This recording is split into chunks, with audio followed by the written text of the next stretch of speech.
8 days before my wedding, a delivery driver rang my doorbell holding a package that was never supposed to come to my address.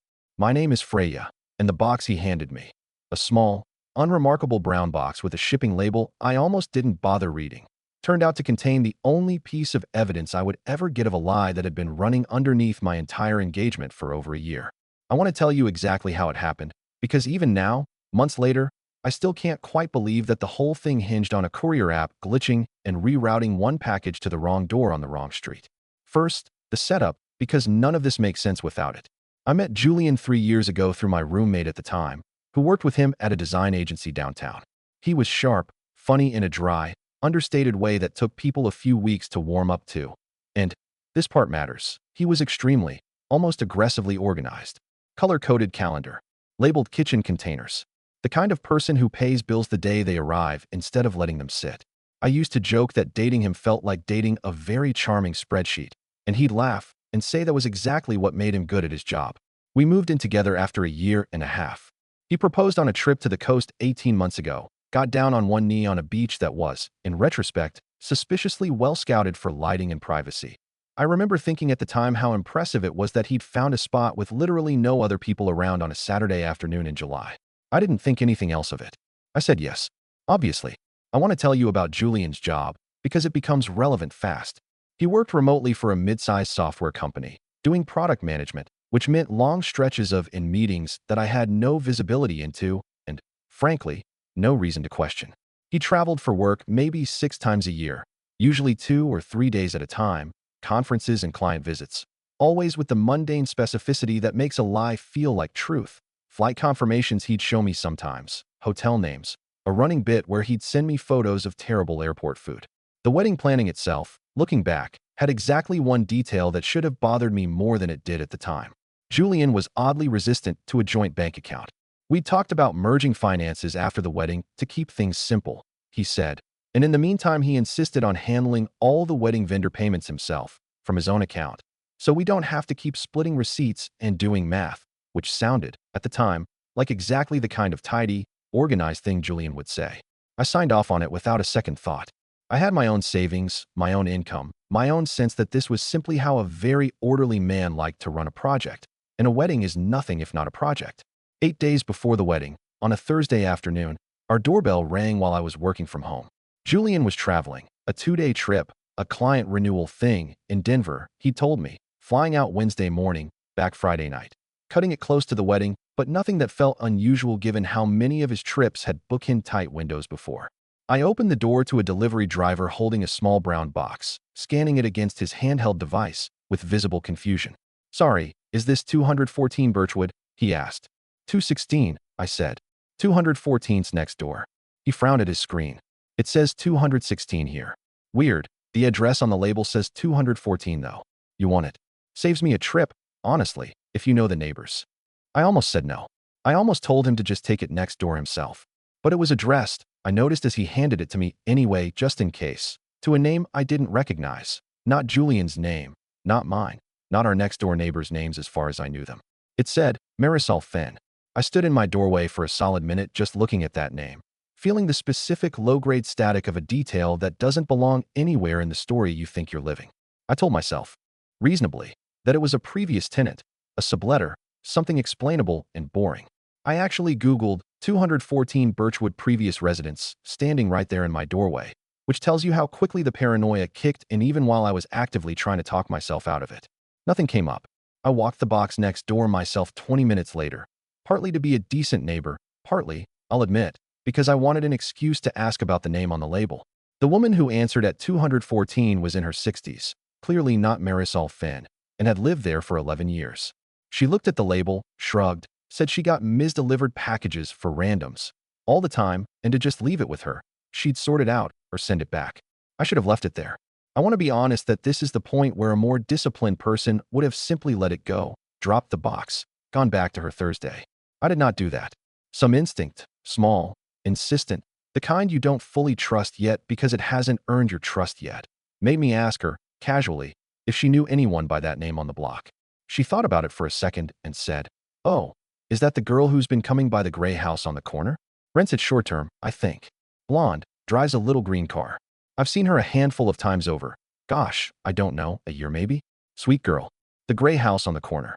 For doors down from ours. A short-term rental I'd genuinely never paid attention to in the 2 years we'd lived on Birchwood, the kind of house you register exists without ever really seeing. I walked back to my own place with a feeling I can only describe as the sensation of a very quiet, very specific alarm going off somewhere at the base of my skull, one I didn't yet have enough information to justify, but couldn't shake either. That night, I did something I am not proud of and also do not regret even slightly. I went through Julian's desk. Not his phone. His phone was with him in Denver, or so I believed, but the actual physical desk in our home office, the one drawer he kept locked, which I'd always assumed held nothing more interesting than tax documents, because Julian was tidy, not secretive, or so I told myself for 3 years. The lock was a cheap desk lock. I found the spare key in the junk drawer in the kitchen inside of 4 minutes, which in hindsight feels like its own small betrayal, that he hadn't even hidden it well, that some part of him, maybe, had wanted this findable eventually. Inside the drawer, a folder of printed receipts, the old-fashioned kind you get when you request an emailed receipt printed at a hotel front desk. 6 of them, spanning back 14 months. Not Denver. Not any of the cities he'd told me about for those work trips. All 6 were for the same hotel, 40 minutes outside the city, a boutique place I'd never heard of. And clipped to the receipts, a single handwritten note on hotel stationery that made my stomach drop clean through the floor. M. Same room as always? Or should I book under the usual name again? J. Not a note from him to me. A draft, it looked like, something he'd started writing by hand and abandoned, maybe deciding to text it instead. The usual name. I stood in our home office at 11 o'clock at night, holding a note that confirmed there was, in fact, a system, a pattern, a relationship with enough history and enough repetition that it had developed its own internal shorthand, its own inside jokes about aliases and rooms. I want to describe the next hour honestly, because it wasn't dramatic in the way you'd expect. I didn't scream. I didn't cry. Not right away. I sat on the floor of our office with the folder in my lap, and I did math. 14 months of receipts. Our engagement was 18 months old, which meant this, whatever this was, had started roughly 4 months into our engagement. Not before it. Not some pre-existing complication he'd never resolved. Something that started after he'd already asked me to marry him. I called Julian. It was almost midnight, but I didn't care. He picked up on the 4th ring, groggy, and I could hear, faintly, unmistakably, a second person shifting in bed somewhere behind him before he muffled the phone against something. Hey, everything okay? It's late. Who's Marisol? I said. The silence that followed was the loudest silence I have ever experienced in my life. It went on so long, I actually watched the call timer on my screen to confirm we were still connected. 41 seconds. I counted, because counting was the only thing keeping me upright. Freya, he stopped. Started again. Can we talk about this when I'm home? You're not in Denver, are you? Another silence, shorter this time. The sound of someone doing very fast, very desperate math about which lie is still salvageable and which one has already collapsed. It's complicated. It's not what you think. I found the receipts, Julian. I found the note. Same room as always. 14 months. That's not complicated. That's a pattern. Tell me who she is. What came out of him over the next 20 minutes, delivered in the flattened, careful tone of a man who has clearly rehearsed a version of this confession many times in his head without ever expecting to actually have to give it, was this. Marisol was someone he'd met at a work conference roughly 15 months ago, 1 month before our engagement, not 4 months after, which meant the timeline I'd built in my head from the receipts was actually more damning, not less, because it meant the relationship had started before he proposed to me and simply never stopped. He'd gotten down on one knee on that suspiciously well-scouted beach already knowing, on some level, that he was not fully choosing me. He'd just decided not to let that stop him. The work trips, nearly all of them, going back over a year, were not client visits. They were visits to Marisol, who lived 2 states away most of that time before relocating to a short-term rental 4 doors down from our own house 8 months ago, a decision Julian described, almost proudly, in the worst possible way, as wanting to be closer, to figure things out properly. As though relocating your secret relationship to a house within walking distance of your fiancé's front door was a gesture of maturity rather than the single most audacious thing I had ever heard in my life. For doors down. For 8 months. I had walked past that gray house probably 200 times. I had, at one point, waved at a blonde woman getting into a green car outside it, assuming she was just a neighbor, the way you assume anyone on your own street is just a neighbor, entitled to exist there without your suspicion. Why? I asked him, and I genuinely meant it as an open question, not a rhetorical one, because I could not, could not construct in my head any version of a reason that would make this survivable. Why propose to me if this was already happening? His answer, and I want to give it to you exactly as he gave it to me, because I think it's the most honest thing he said in the entire conversation, because I wasn't ready to lose either version of my life. I thought I could hold both until I figured out which one I actually wanted. I know how that sounds. It sounded, I told him, like he'd decided my entire life. The wedding, the invitations already mailed, my mother's dress already altered, my job where I'd already used my limited vacation days for a honeymoon he'd booked, was a placeholder he was allowed to keep running while he privately auditioned an alternative 4 doors away. I ended the call. I didn't sleep. At 6 the next morning, I drove to the gray house on the corner, which I recognize now was not my finest decision-making, but I needed, viscerally, to see the woman whose existence had apparently been shadowing the entire back half of my engagement without my knowledge. Marisol answered the door in a robe, clearly expecting Julian, given the expression on her face when she registered it was me instead. To her credit, and I've had months to sit with this, and I do think it's to her credit, she didn't lie to me, didn't pretend not to know who I was. He told you, she said. It wasn't a question. He didn't tell me. I found receipts. What did he tell you? She let me in. Actually, which surprised me, and made me a cup of tea I didn't drink, in an echo of a scene I would only later realize is apparently a universal ritual for women finding out this exact kind of news. Someone always makes tea nobody drinks. And what she told me reframed the entire story yet again, in a way I genuinely wasn't braced for. Julian had told Marisol that he and I had essentially already broken up before their relationship started, that the engagement was a formality neither of us really wanted anymore, mostly for his mother's sake, that the wedding was basically theater at this point, something he was going through the motions of before quietly ending it after. She had believed, for 15 months, that she was the actual relationship, and that I was the soon-to-be former fiancé, still technically attached on paper for reasons of family politics rather than genuine commitment. She had moved 2 states to be near him based on that belief. She had turned down, she told me, her voice cracking slightly, an actual job offer in her original city 6 months ago, because Julian told her it wouldn't make sense, given where things were heading with the wedding stuff wrapping up soon. We sat in her kitchen for almost 2 hours.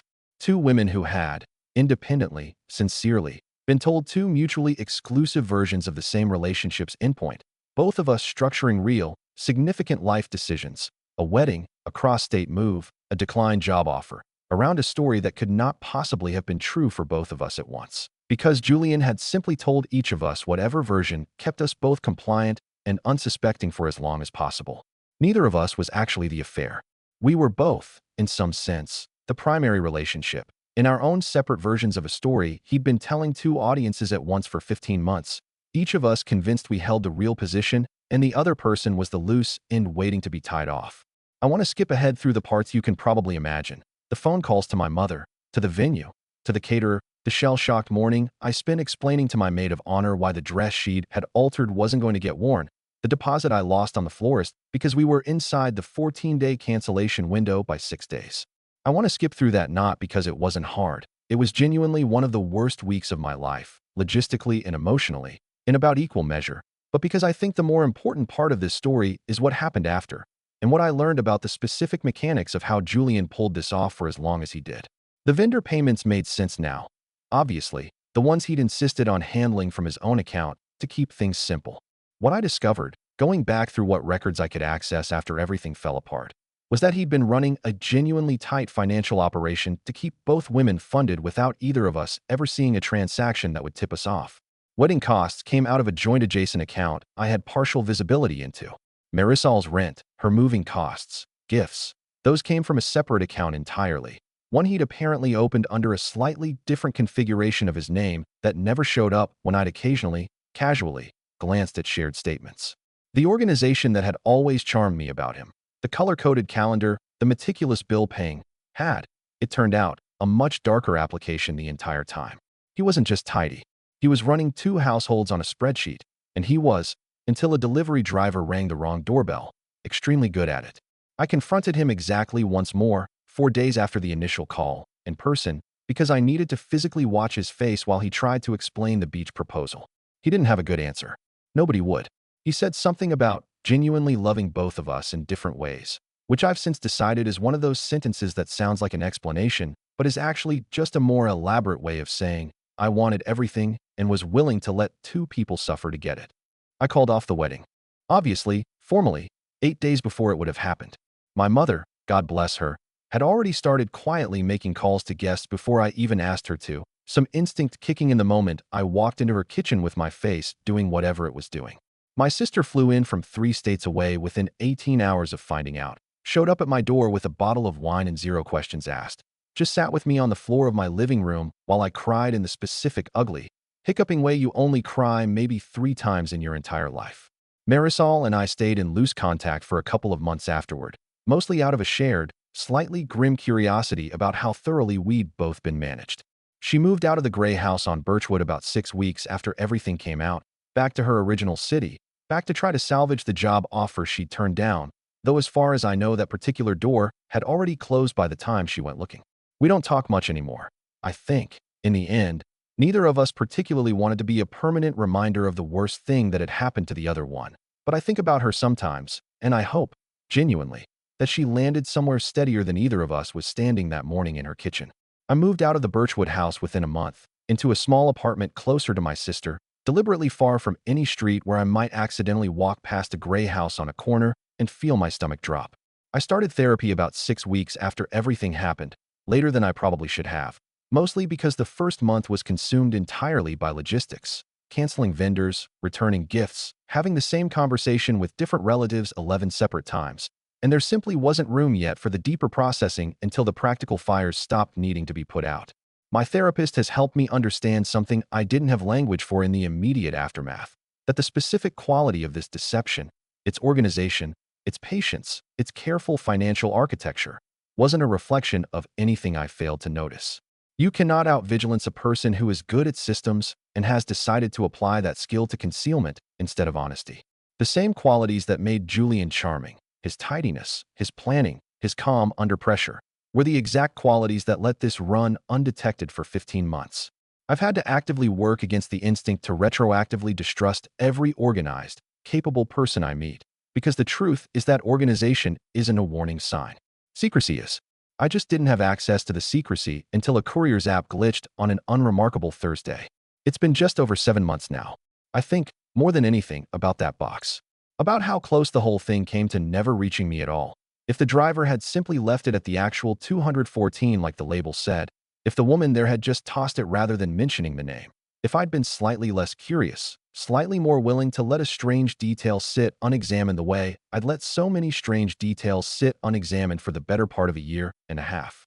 I don't spend too much time in that particular spiral anymore, because my therapist is right that it doesn't actually serve anything productive, but I'd be lying if I said it never crosses my mind. Usually around 3 in the morning, the specific vertigo of realizing an entire future I'd built my whole self around hinged on the routing logic of a package delivery app. My mother said something to me about a month after everything fell apart that I still carry around like a small stone in my pocket. I was sitting at her table, not eating the food in front of me, turning the whole thing over for what felt like the 1000th time, and she said, "You didn't waste 18 months, Freya.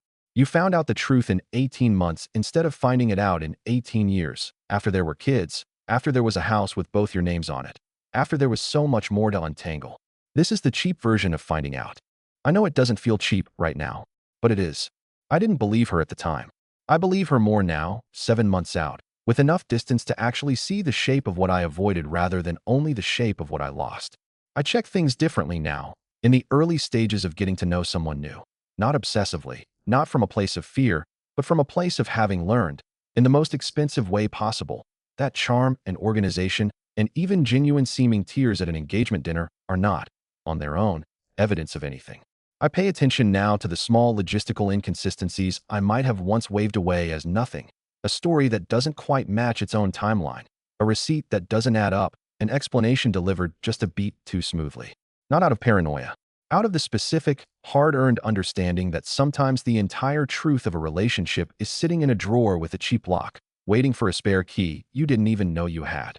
If you've ever had an entire hidden version of your relationship exposed by something as small and stupid as a misdelivered package, a wrong number, a text meant for someone else, I want to hear it. I think there's something almost unbearably human about how often the truth doesn't arrive because we were smart enough to find it, but because the universe, or a courier app, or a distracted delivery driver, Made one small clerical error at exactly the right moment. 8 days. One box. That's all it took to learn which version of my life was ever actually real.